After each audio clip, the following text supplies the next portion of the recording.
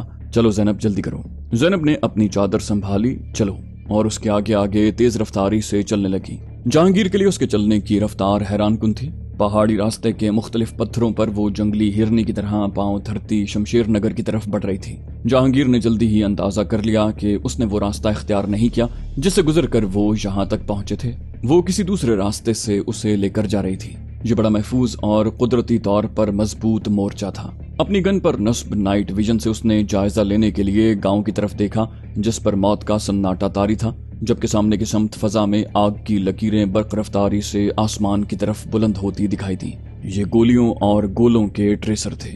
جہانگیر جانتا تھا بھارتی فوج اپنی دانست میں مجاہدین پر نفسیاتی دباؤ بڑھانے کے لیے بے رحمی سے اپنا بارود پھونک رہے ہیں۔ یہ فائرنگ کسی ٹارگٹ پر نہیں بلکہ وہ لوگ صرف اندازے سے کر رہے تھے۔ اس نے اپنی پشت سے بندھے کینوس کے بیگ کو کھول کر سامنے رکھ لیا تھا اور بندوق ہاتھ میں پکڑے اب بھارتیوں کی آمد کا منتظر تھا۔